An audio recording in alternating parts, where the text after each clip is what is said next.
Querido, vamos abrir nossa Bíblia em Jó capítulo 21.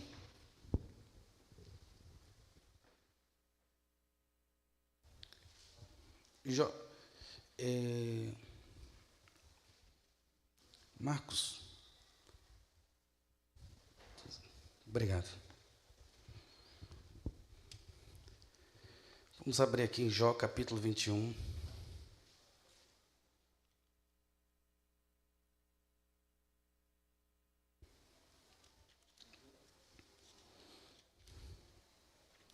Vamos fazer primeiro a leitura do verso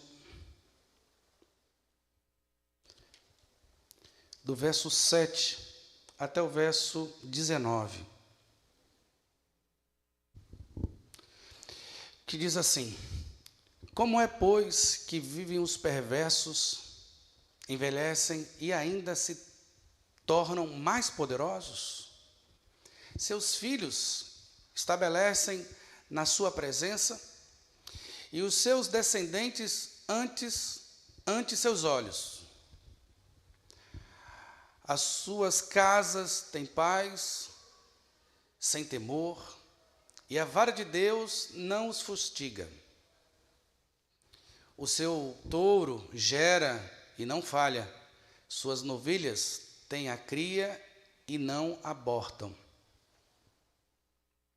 Deixam correr suas crianças como a um rebanho, e os seus filhos saltam de alegria.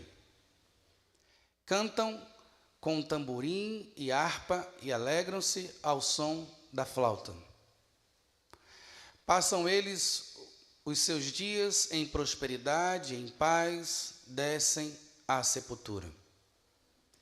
E são estes os que disseram a Deus: retira-te de nós, não desejamos conhecer os teus caminhos. Que é o Todo-Poderoso para que nos sirvamos? E que nos aproveitará que lhe façamos orações? Vede, porém, que não provém deles a sua prosperidade, longe de mim o conselho dos perversos. Quantas vezes sucedem que, apagada a lâmpada dos perversos, quantas vezes lhes sobrevém a destruição?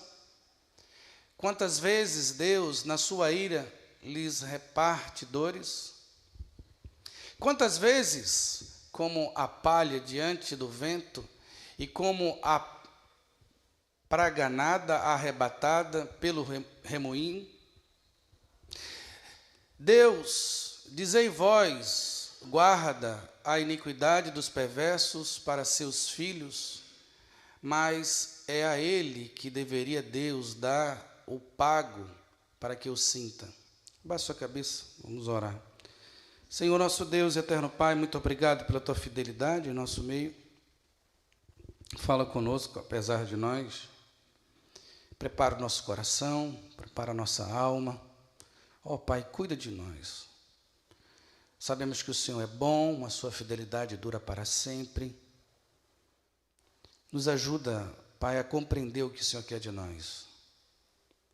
Pai, acalma nossa alma. Silencia as vozes, ó Deus, de destruição. E que possamos estar aqui inteiros para o louvor da tua glória. Amém. Queridos, estamos na parte do delírio de Jó. Então, vocês sabem o que aconteceram com a vida de Jó. Jó perdeu filhos, perdeu propriedades, perdeu prestígio, e a única coisa que restou foi uma mulher, a sua esposa. E essa que ficou para dizer: amaldiçoa esse teu Deus e morre. Veja que cenário de destruição. E ao longo de toda a sua história, amados irmãos, ao longo de toda essa história, vamos perceber que as pessoas que estão ao redor de Jó, os amigos, começam a colocar uma carga maior ainda na vida de Jó. Não, você tem feito alguma coisa. Não pode, você errou em alguma coisa. Não, Deus não faria isso se você não se comportasse de forma impiedosa. Os irmãos percebem que ao longo de todo o livro de Jó, a palavra ímpio. E o que seria o ímpio? O que vem à sua cabeça? Fulano é um ímpio.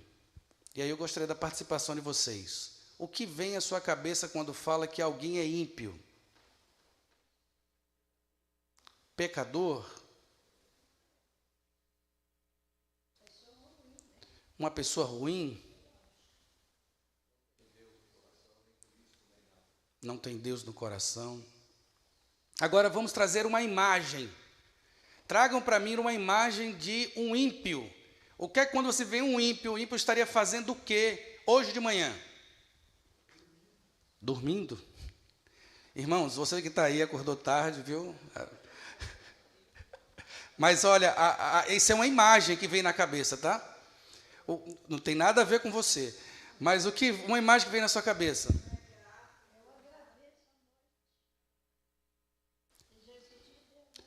Então, a pessoa que não é ingrata, né? Não agradece a Deus. Vamos lá, irmãos.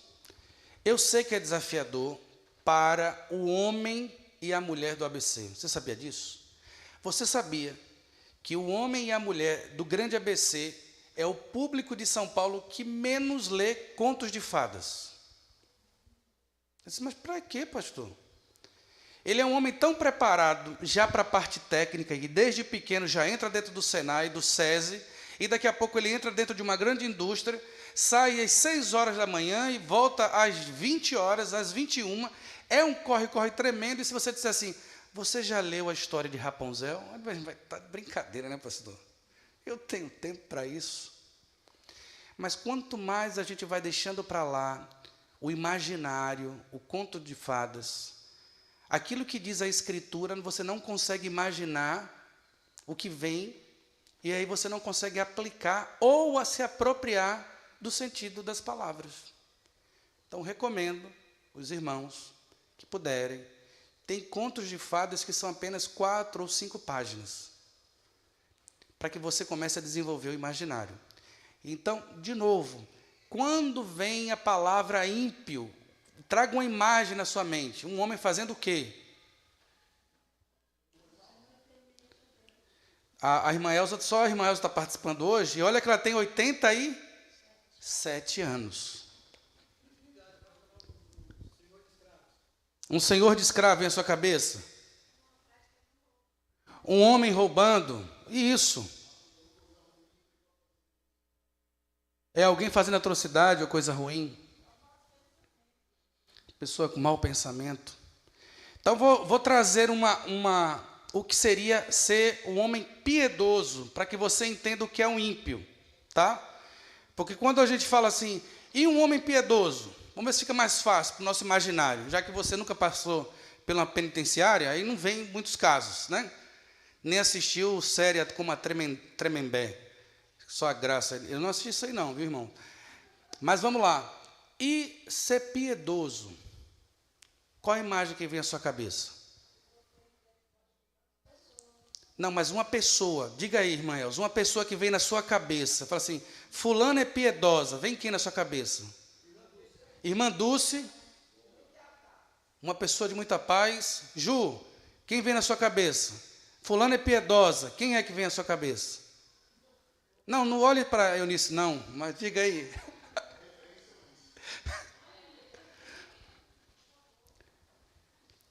Sabe, irmãos, quando a gente não trabalha esse imaginário, fica difícil, né? Mas alguém já me disse que era uma velhinha dando esmola. Eu digo, você tem que ser velho para dar esmola? Né? Mas é como se fosse o ápice. Ou uma viúva acolhendo alguém, né? Sempre. Mas eu quero dizer, essa palavra piedade vem de pios, e era uma moeda, como se fosse um selo, o pios, e lá havia uma imagem do que seria piedade, o ápice da piedade. E que imagem é essa? Os irmãos conhecem, nem que seja de relance, ou assistindo um filme, da história de Troia e o cavalo de Troia. Troia bem protegida, e aí a cidade contra a Troia deixa lá um presente, que é um cavalo gigante de madeira. Esse cavalo Depois é colocado dentro da cidade de Troia. Troia fecha a porta. E quando é à noite, descem soldados e começam a queimar a cidade e destruir a cidade. Um homem pega a sua família e sai de Troia. Esse homem é Enéas, está na literatura greco-romana. E ao sair de Troia, a imagem dele, é que vai para o selo. E sabe qual é a imagem dele? É ele carregando o pai idoso nas costas, a filha de 5 anos no braço e chamando a sua esposa para sair da cidade. O referencial de piedade é de um homem que tem que fazer o que tem que ser feito. Carregar aquilo que deve carregar ao longo de toda a sua vida, cuidar dos seus filhos e da sua esposa, livrando do mal. Então, no imaginário grego, romano, o homem piedoso não é só o que faz a caridade quando dá, mas é o homem que cumpre com as suas responsabilidades. Veja que nessa história, quando ele sai de Troia, bem distante, quando ele olha para o lado, a mulher fica na cidade. Eita! E aí, quando ele começa a tirar o pai das costas, o pai não aguenta a viagem. E também cai já morto. Aí ele olha para o pai. E aí, como é uma história pagã, aparece uma deusa e diz assim: volta para conquistar Troia, ou resgatar tua esposa, que eu vou cuidar do seu filho. E aí ele, mas antes de ir para Troia, use uma armadura, capacete, armadura, escudo. E é dessa história que Paulo, ao escrever aos Efésios, usa. E é por isso que Efésios capítulo 5, logo depois de falando sobre a família, ele fala sobre a armadura de Deus. E aí ele diz que a nossa luta não é contra carne nem sangue. Diz assim, como não sei se Elias voltou na mitologia, o cristão ele volta ao mundo não para destruir soldados, mas a nossa luta é espiritual. E descreve como é a armadura do cristão. Voltando à história, Enéas volta. Só que quando chega lá em Troia, a esposa já tinha morrido. Quando eu contei isso lá em casa, meus filhos falaram assim, e minha esposa, que história é essa? Já não basta que a mulher ficou e agora morreu? Né? Eu disse, é uma história. Mas sabe o que acontece? O espírito da mulher está lá e fala com ele, amor, eu já morri. Que é isso? Morri. Mas saiba de uma coisa, conquiste Troia novamente. Dentro dessa cultura grega, o corpo, ele prende o homem. E é por isso que eles têm dificuldade de acreditar que Jesus é Deus. E o ápice do homem é sair do próprio corpo e se tornar um espírito evoluído. Na verdade, na história, quer nos lembrar que o ápice do conselho de uma mulher, como se estivesse saindo do próprio corpo, é avisar para o marido que ele tem que continuar na luta, não só da família, mas pela sociedade. Que história, não é? Então, quando ouvir a palavra piedoso, lembre-se de um homem que tem compromisso com o seu lar, com a sociedade, com a igreja. E quando a gente está lendo aqui que o homem ímpio é aquele que despreza o seu lar, a sociedade e a igreja. E de várias formas. Então, você pode ter um homem com atitudes ímpias dentro da sua própria casa, quando o homem não cuida do seu próprio lar. O texto que está aqui para a gente está justamente Jó falando no verso 7, põe aí. Como é que os ímpios continuam vivos, envelhecem e ainda se tornam mais poderosos? Queridos, aqui a Escritura nos ensina que não há problema nenhum a gente perceber que dentro de um quadro perverso do mundo, nós somos feitos de carne e osso.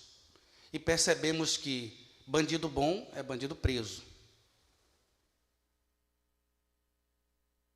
E é bem diferente da nossa aplicação jurídica. No Brasil não existe pena de morte, nem pena perpétua. Mas em alguns países, nos Estados Unidos, a pena não é para recuperar alguém, é para, na verdade, reparar. Então, se um homem, ele teve, porque ele vai para a internet, depois a gente vê o que é isso, mas se um homem for muito perverso e começa a assassinar uma mulher e mata, em alguns estados americanos diz que não tem como esse homem reparar a família, a não ser com a sua própria vida. Bem, Jó está aqui dizendo que os ímpios prosperam. Isso é verdade? Todo ímpio prospera? Então a gente já começa a entender aqui que essa aqui não é uma verdade absoluta, é uma percepção de Jó. E eu não estou diminuindo o texto. É como se ele tivesse assim, por que o ímpio que eu estou vendo está prosperando? E aí ele vai fazer um trocadilho com a própria vida dele. A vida de Jó está prosperando nesse momento? Não. Verso 8.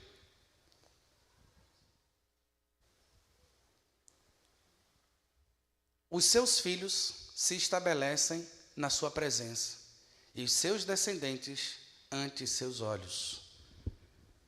O que é que aconteceu com os descendentes e com os filhos de Jó? Morreram. Aqui é um desabafo.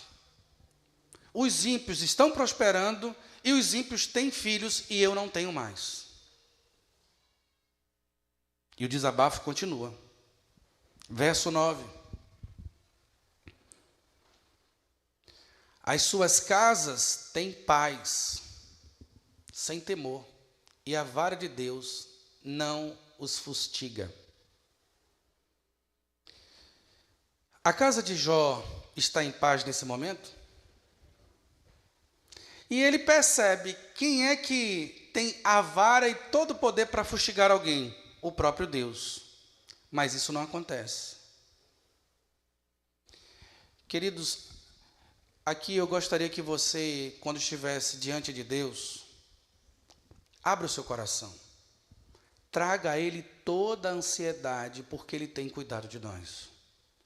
Traga a Ele toda a sua fragilidade, seus sentimentos mais profundos e percepções da vida. E não há nenhum pecado nisso. Se você só falar disso, poderá ser sua destruição. Mas lamentar diante da tristeza pode ser o início da sua recuperação. Nenhum homem resolve um problema sem antes reconhecer que tem um problema. Percebeu? Ninguém resolve um problema sem antes perceber que tem um problema. E aqui, Jó está constatando que há homens que prosperam, filhos que permanecem vivos, casas que andam em paz, sem medo, e prosperidade acima de prosperidade. E eu vou dizer para os irmãos, será que hoje em dia existem igrejas que vinculam bênção eterna com bens materiais? Sim, sim. Será que só porque você é crente, você não vai ter lutas e disputas dentro de casa? Será? E tem até um meme, né? Será que está aí? Será? O Senhor nos diz que os desafios começam na nossa própria casa. Então, o nosso lar está em guerra, queridos. E não quando está em guerra no sentido de disputas o tempo todo. Mas devemos estar preparados a responder o tempo todo como um homem piedoso. Veja que no o Salmo 73, e muitos conhecem, O próprio salmista, ele observa que os arrogantes, as propriedades dos ímpios, tudo acontece com os ímpios, as riquezas, não é algo novo. O próprio salmista percebe isso. Jeremias, capítulo 12, verso 1, também diz isso. Jeremias, diante da tristeza, diz: por que prospera o caminho dos perversos e vivem em paz todos que procedem impiedosamente? Deus aqui não censura os questionamentos de Jó. Aqui não é sinal de incredulidade. Aqui é uma observação de um homem incompleta da própria vida. E isso deve guardar o nosso coração. Por mais tenebroso que seja, por mais tenebrosa que seja a nossa vida, saiba que você só tem uma visão parcial da realidade. E eu não estou aqui pregando várias verdades. Eu estou afirmando que somos falhos, homens, e só vamos conseguir ver uma parte do copo. Como igreja presbiteriana Maranata, se acontece alguma coisa com a nossa igreja, antes de você começar a criticar a igreja, reconheça: Senhor, eu só consigo ver uma parte do problema. Me ajuda. Por isso, a palavra de Deus nos diz que é na multidão de conselhos que há sabedoria.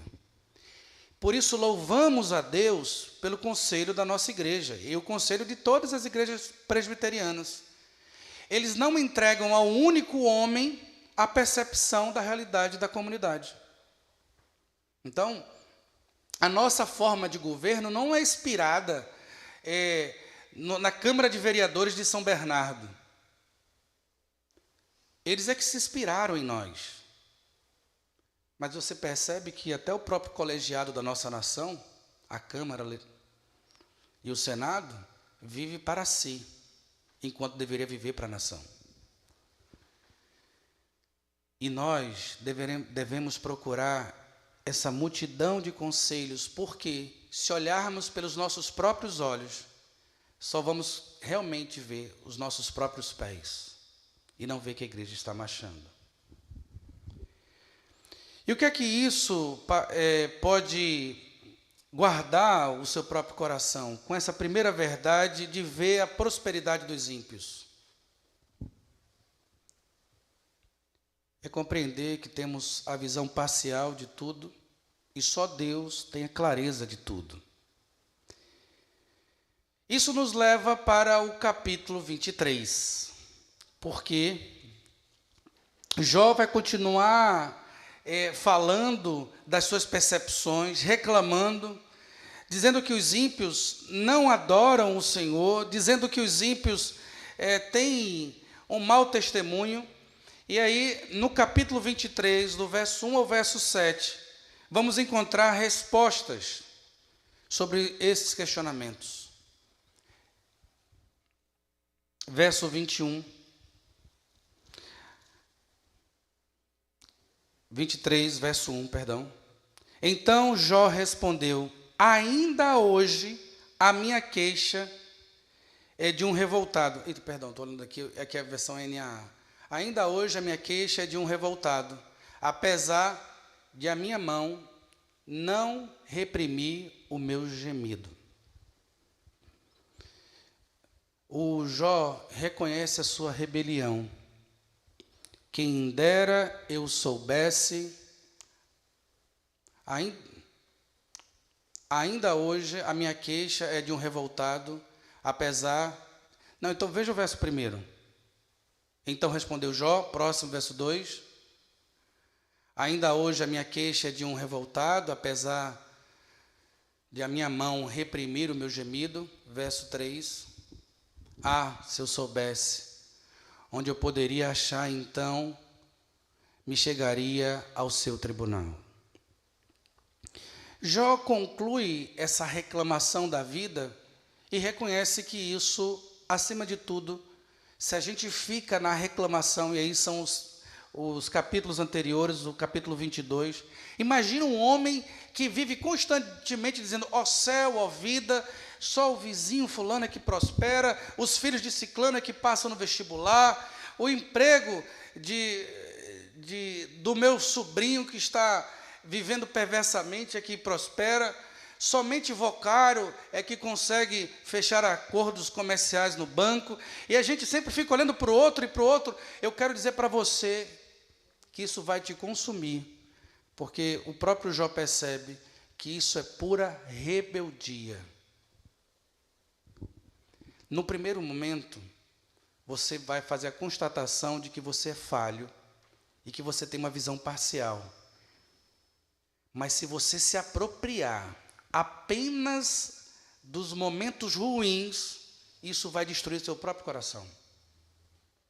E aí, quando a gente não tem mais um olho bondoso para ninguém, e a gente olha para todo mundo desconfiado, quando a gente não acredita mais que o mundo está debaixo do governo do Senhor, quando a gente acredita que o nosso marido não pode mais se reconciliar, quando a gente percebe que não há jeito mais para a nossa esposa e que os nossos filhos nunca mais voltarão a caminhar conosco, isso vai nos consumir, porque isso é pura rebelião contra o Senhor. E aí, quando a gente está em rebelião, o que é que acontece com o ser humano? O verso seguinte vai mostrar que a gente quer ser, então, o protagonista e o senhor da nossa história. Queremos colocar Deus debaixo dos nossos próprios conselhos. Veja o que diz o verso 4. Exporia ante ele a minha causa e encheria a minha boca de argumentos. Verso 5. Saberia as palavras que ele me respondesse e entenderia o que me dissesse. Pode parar aí. O próprio Jó agora, nesse trecho, ele começa a querer corrigir Deus. Ah, se eu tivesse um tempo com ele ia me escutar. Aqui, o próprio Jó, no verso 2, essa queixa se transforma em amargura, amargura em rebeldia, rebeldia profunda em queixa amarga, profunda, e agora ele se coloca como alguém, e no contexto e as palavras jurídicas hebraicas que estão aqui, ele usa agora um contexto totalmente jurídico, num ponto diz assim, eu gostaria de julgar Deus com meus próprios argumentos. E esses argumentos aqui não é de alguém que contempla só a prosperidade dos ímpios, mas alguém que diz assim, eu tenho uma boa petição e ele não vai me escapar. Queridos, o que isso traz para nós já nos nossos dias? Porque quando somos consumidos pela nossa percepção e não pela Bíblia, o nosso coração começa a ficar amargurado. A gente começa a vir para a igreja como se fosse uma agenda. A gente entra em casa e diz, Senhor, eu não tenho paz aqui. Não tem mais jeito. O nosso diálogo com os filhos, ele não flui mais. Por quê? Porque queremos que as coisas aconteçam do nosso próprio jeito, da nossa própria forma, no nosso tempo, e esquecemos de Deus. Sim, percebe que quando as coisas, nós clamamos para as coisas acontecerem no nosso tempo, acaba nós nos esquecendo do tempo de Deus. E aí, muito cuidado quando você estiver com o seu marido, a sua esposa, ou dentro de casa. que as palavras saiam apenas de um coração endurecido, amargurado, mas que possamos lembrar do salmista que diz: que sejam bem aceitas as palavras da minha boca e o meditar do meu coração.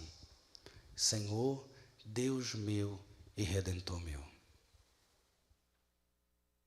Queridos, pastor, eu estou sentindo uma amargura enorme. O que eu devo fazer? Eu já disse assim: comece a encher o seu coração da palavra de Deus. E alguém começa a dizer assim: mas pastor, eu participo da escola bíblica dominical. Disse: não, vem o culto à noite. Eu também participo. Então, participo do culto de oração da quarta-feira, mas pastor, eu também participo. Participo da devocional da terça-feira, eu também participo.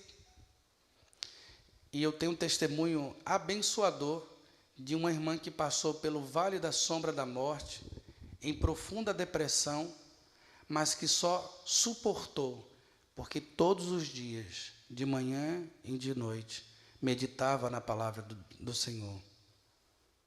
E constantemente estava em oração. E esse estar em oração não é o falar em um momento, mas se preparar para aquele momento. E aqui faço um parêntese, da gente aproveitar para tirar essa amargura do nosso coração. Quando Jesus, a única vez que Jesus se mostra extremamente irado com o povo, é quando ele vê que dentro da igreja está acontecendo o quê? Um comércio, um mercado. As pessoas estavam comprando os pombinhos dentro da própria igreja. Estavam comprando os sacrifícios. E diz alguns comentaristas que a pessoa comprava o pombo, aí entregava para o sacerdote dizia que matava, depois ia lá atrás, entregava para o comerciante trazia de novo o pombo e o pombinho ficava vivo. Veja que trágico, não é isso? Mas o comércio só existe porque também tem gente que compra. E você sabe como é que era para se fazer o sacrifício? Você tinha que cuidar do seu sacrifício. O novilho que era imolado, não era um novilho, tem aí um novilho aí, não, pega aquele ali, não, pega aquele mais paradinho, ou aquele cego. Malaquias fala isso, que o povo de Deus começou a pegar aquele novilho que não servia mais. O Senhor faz o critério do melhor novilho, e ele era cevado ao longo do ano todo para ser imolado. Isso é o novilho, isso seria a pomba. O animal sacrificado, ele era preparado ao longo do ano. Sabe que isso nos fala, irmãos, que para estar na presença do Senhor, tem que haver preparação, vida, antes da entrega. Muitas vezes, sentamos para orar e passamos o dia como se Deus não existisse. E queremos que naquele quarto Deus fale conosco. Mas estamos transformando esse encontro no quarto em puro comércio. Se eu estou aqui, Ele vai ter que me ouvir. Que Deus tenha piedade de nós. Que Deus tenha piedade de nós. O novilho tinha que ser cuidado, e para que os irmãos pudessem ter a noção, ele se tornava o pet da família. Era justamente aquele cordeirinho que ficava e as crianças ficavam brincando com ele. E quando aquele cordeiro era imolado, as crianças choravam, dizendo: ele é um inocente, papai. Para fazer justamente a tipologia de Cristo. O inocente. Ele sim viu todo. Ele sim é soberano sobre tudo e sobre todos. Ele sofreu muito mais do que qualquer um aqui. O próprio Paulo dizia assim: vocês já chegaram ao limite do sangue? É porque muitas vezes, amados irmãos, transformamos o meu problema no maior problema do mundo. E esquecemos que o nosso Deus governa o mundo.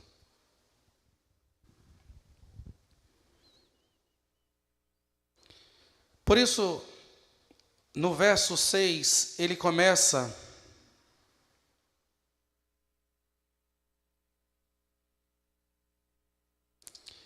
Verso 7. Ali o homem reto pleitearia com ele, e eu me livraria para sempre do meu juiz. Queridos, quando estamos diante do Senhor e percebemos tudo isso, que Deus nos livre e nos leve para o próximo versículo, o próximo capítulo, que é o 25. Para diante de tantos conflitos, olhar para Cristo. E então um outro conselheiro, amigo, Bildade, o suíta, tomou a palavra e disse: a Deus pertence o domínio, o poder, Ele faz reinar a paz nas alturas celestes. Verso 3. Acaso tem número os seus exércitos? E sobre quem não se levanta a sua luz? Como, pois, seria justo o homem perante Deus? E como seria puro aquele que nasce de mulher? Pare por aí. Você percebe que quando a gente está no ápice da nossa crítica, as nossas palavras e as nossas identidades se posicionam como se fosse melhor do que Deus. E Ele nos lembra que somos pó. O nascido de mulher aqui não é a figura apenas do desprezo para com o sexo feminino, de maneira alguma. A ideia aqui é que nós somos pecadores, não porque pecamos, mas porque já nascemos debaixo do pecado. Corre em nosso sangue o DNA de Adão. Não pensemos, amados irmãos, que há um justo, porque não há nenhum justo, nenhum sequer. Todos se desviaram e todos carecem da glória de Deus, como vemos em Romanos capítulo 3. E muitas vezes, quando contemplamos a perspectiva parcial dos ímpios, a prosperidade parcial dos ímpios, isso leva o nosso coração a uma rebeldia contra Deus e nos afasta da perspectiva real de que Ele é soberano sobre tudo e sobre todos. Você está aqui novamente nessa manhã para ser lembrado que o nosso Deus é soberano. Ele reina antes da fundação do mundo. A terra era sem forma e vazia, mas o Espírito de Deus se movia sobre a face das águas. Depois, no final, a gente canta essa música.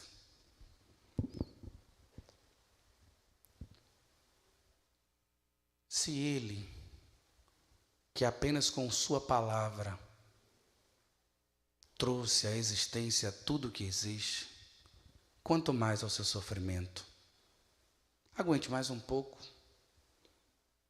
Segure mais. Hoje tivemos a ceia do Senhor.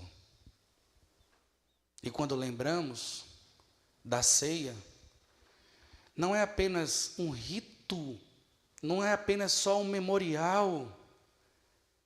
Somos lembrados hoje de que Ele voltará para nos buscar. O próprio Paulo, ele diz: o que eu recebi do Senhor, eu também vos entreguei.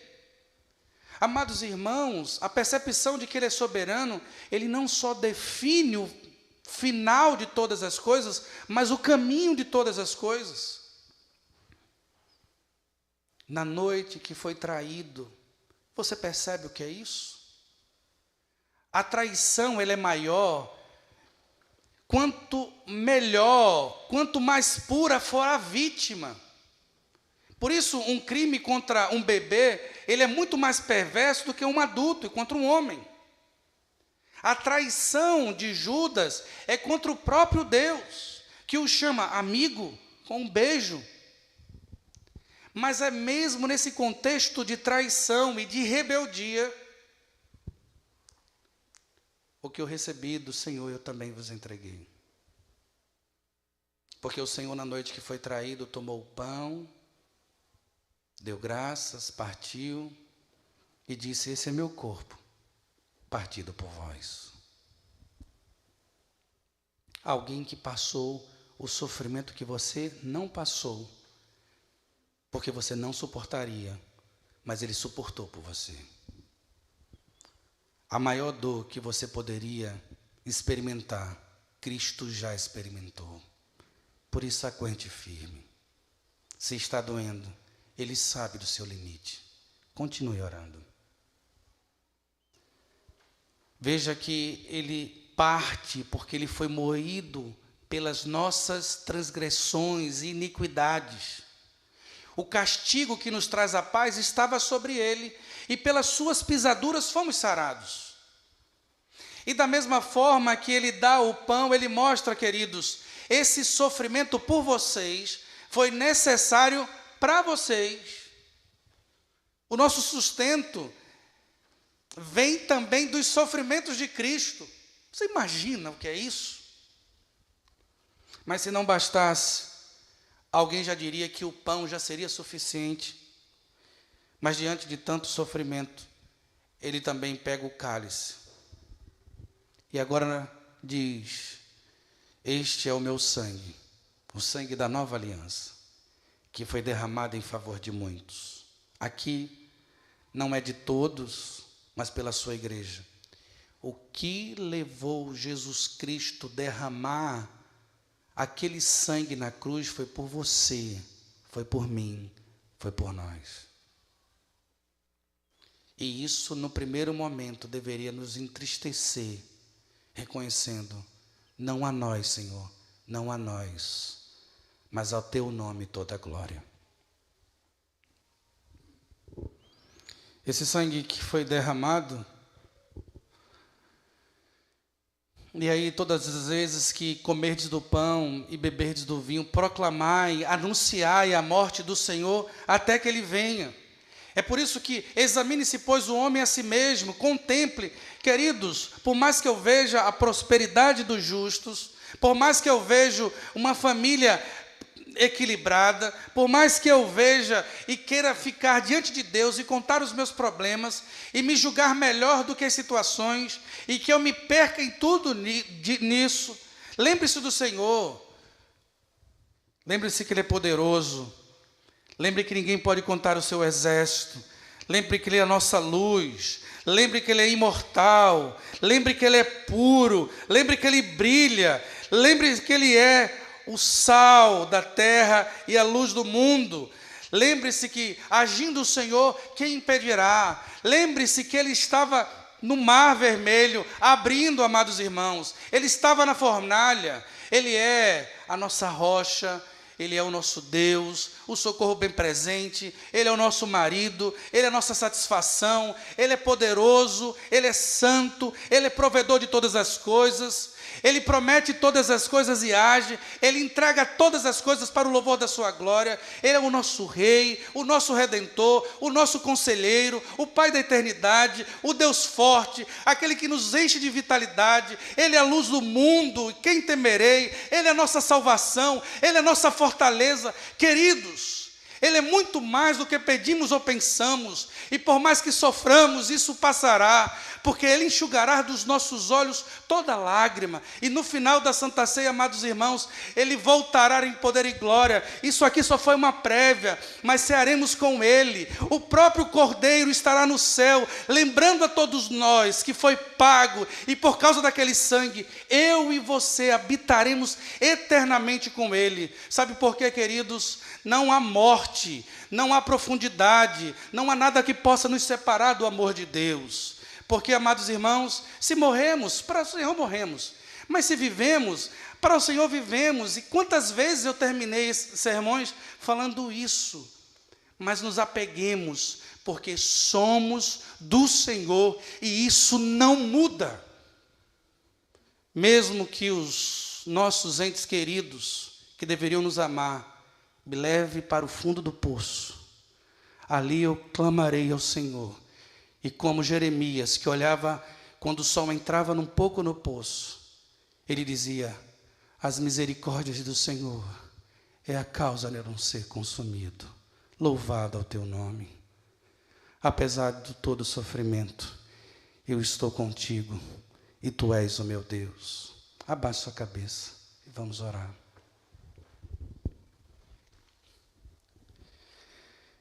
Senhor, nosso Deus e Pai, reconhecemos que temos uma visão tão pequena e percebemos as coisas baseadas no nosso próprio querer e vontade. Esquecemos, ó Deus, que o mundo jaz no maligno e que há acordos com o príncipe das trevas que entregam reinos, ouro, em troca da idolatria. Mas o Senhor Jesus Cristo nos ensinou: